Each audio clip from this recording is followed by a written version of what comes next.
السلام علیکم ورحمۃ اللہ وبرکاتہ۔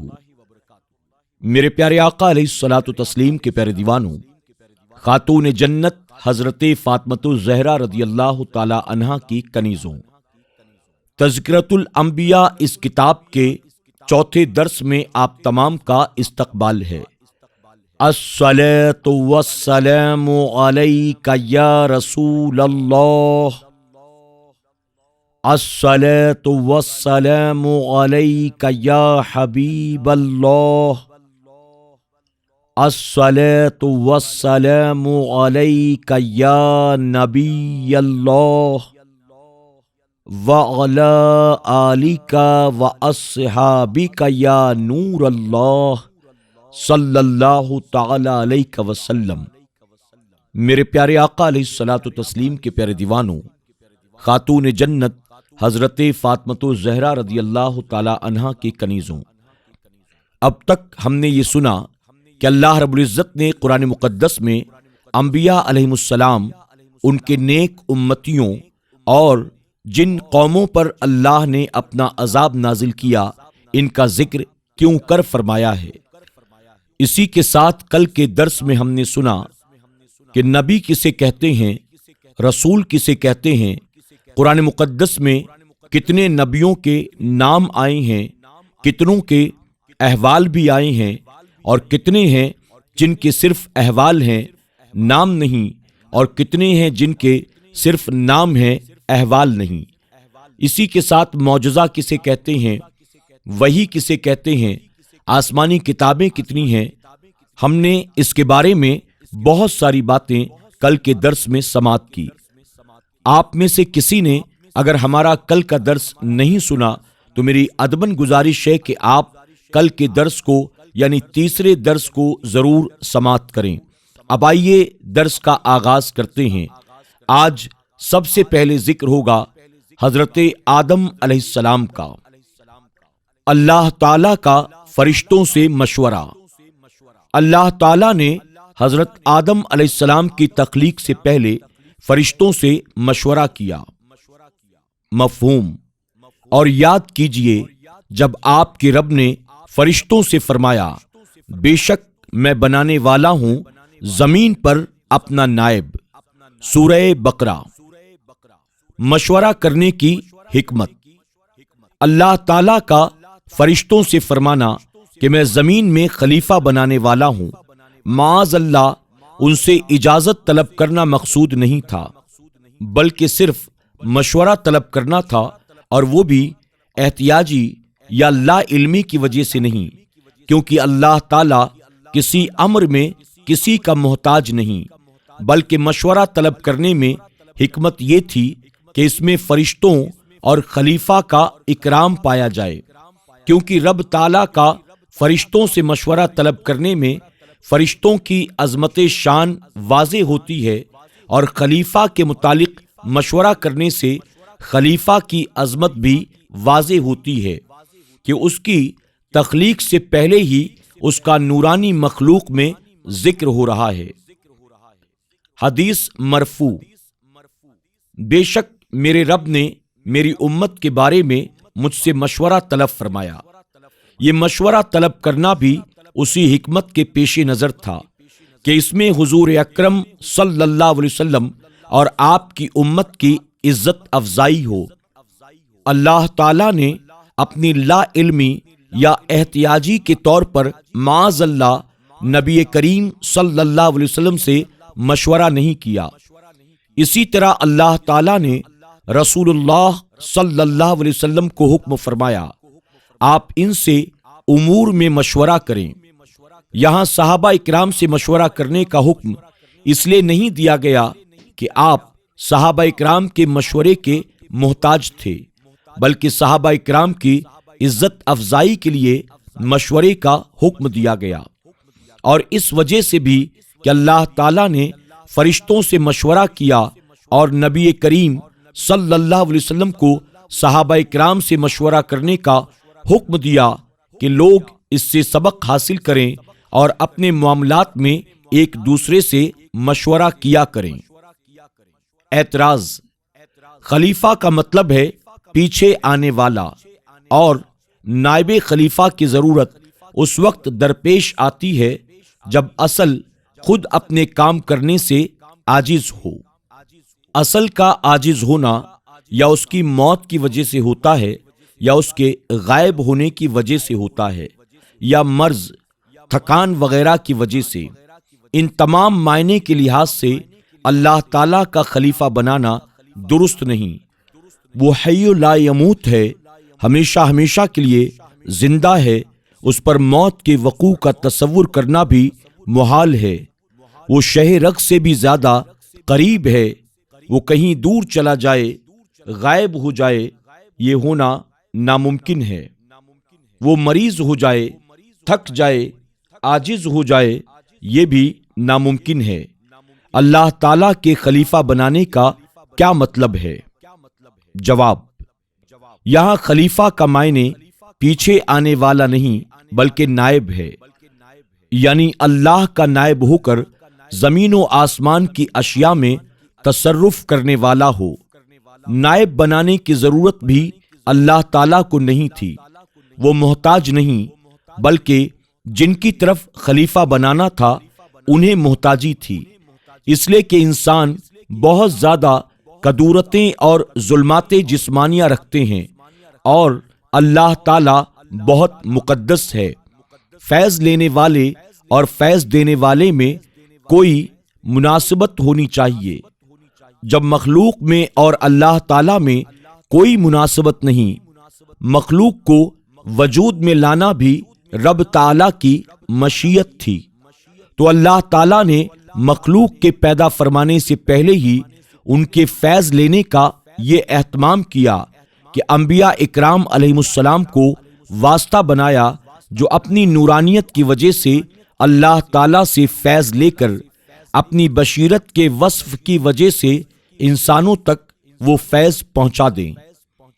جس طرح انسانوں اور حیوانوں کے جسموں میں ہڈیاں اور گوشت ہیں، ہڈیاں سخت ہیں اور گوشت نرم ہے، ہڈی اپنی سختی کی وجہ سے گوشت سے غذا حاصل نہیں کر سکتی، تو اللہ تعالیٰ نے اپنی حکمت کاملہ سے ہڈیوں اور گوشت کے درمیان پٹھے پیدا فرما کر واسطہ رکھا۔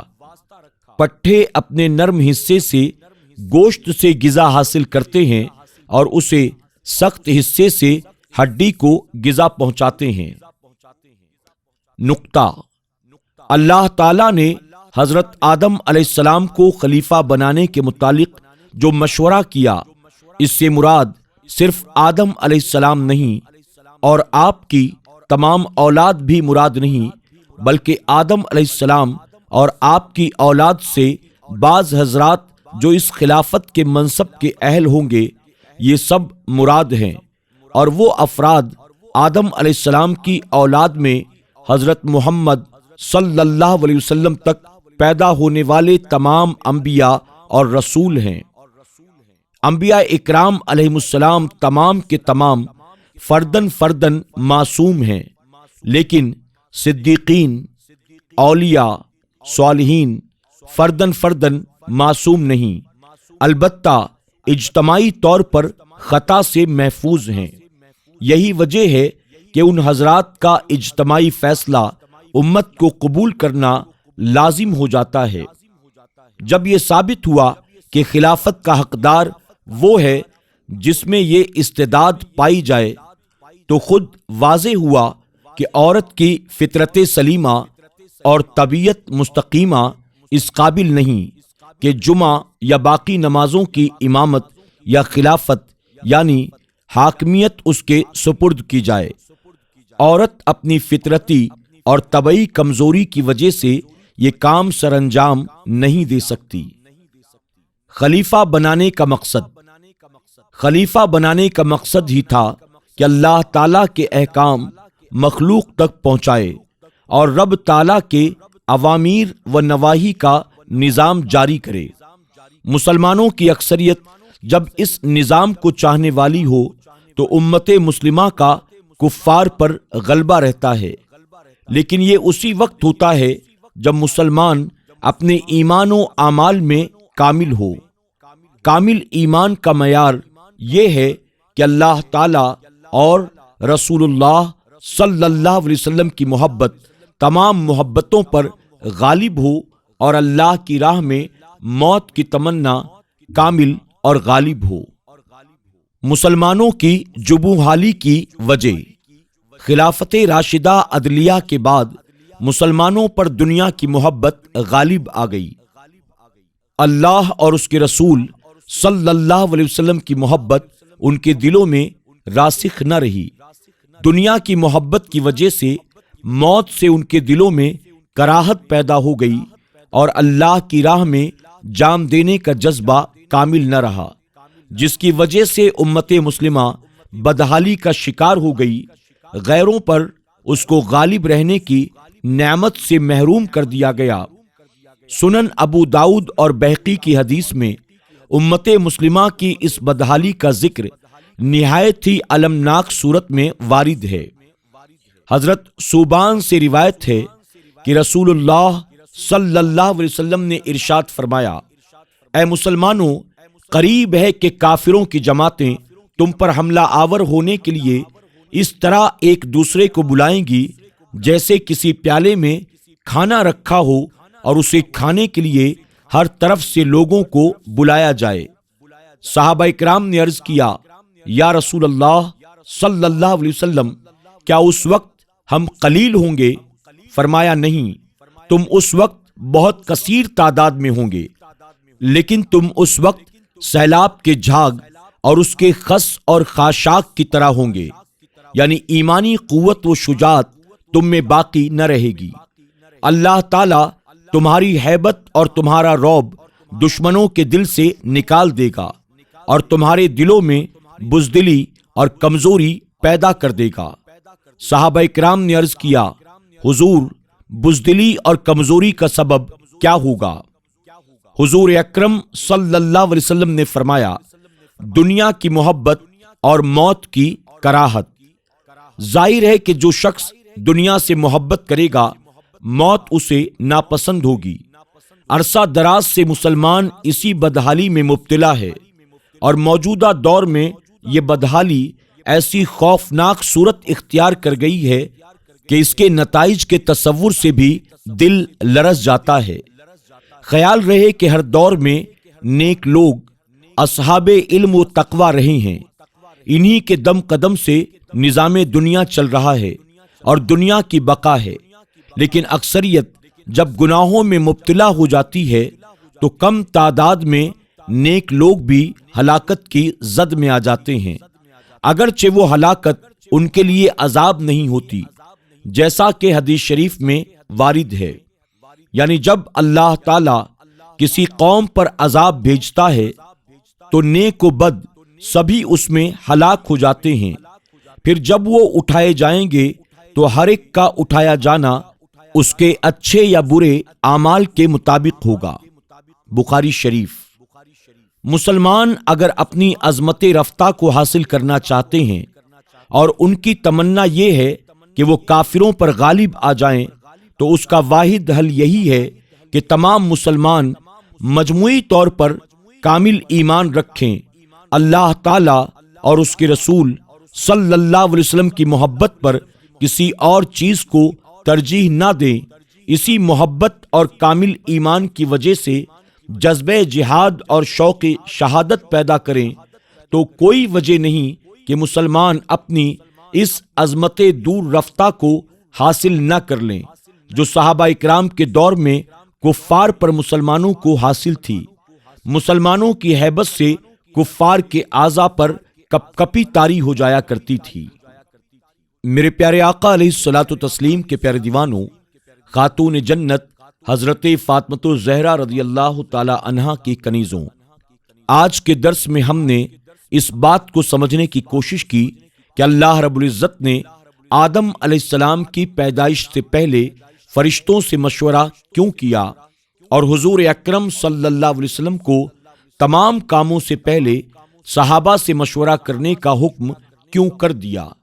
ساتھ ہی ہم نے اس پر قائم ہونے والے تمام اعتراضات کے جواب بھی سماعت کیے۔ میرے پیارے آقا علیہ الصلوۃ والتسلیم کے پیارے دیوانوں، خاتون جنت حضرت فاطمۃ الزہرا رضی اللہ تعالی عنہا کی کنیزوں۔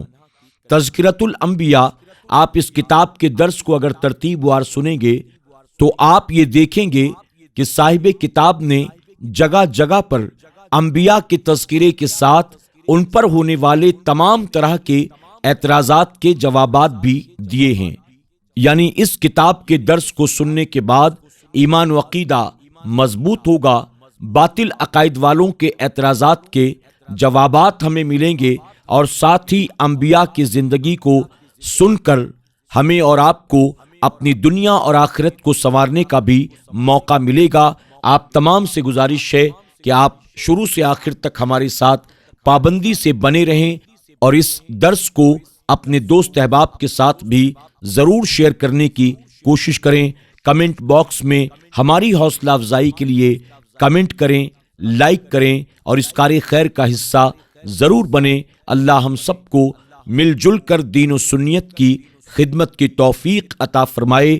اپنا خیال رکھیں اور اپنی دعاؤں میں ہمیں ضرور یاد رکھیں۔ السلام علیکم ورحمۃ اللہ وبرکاتہ۔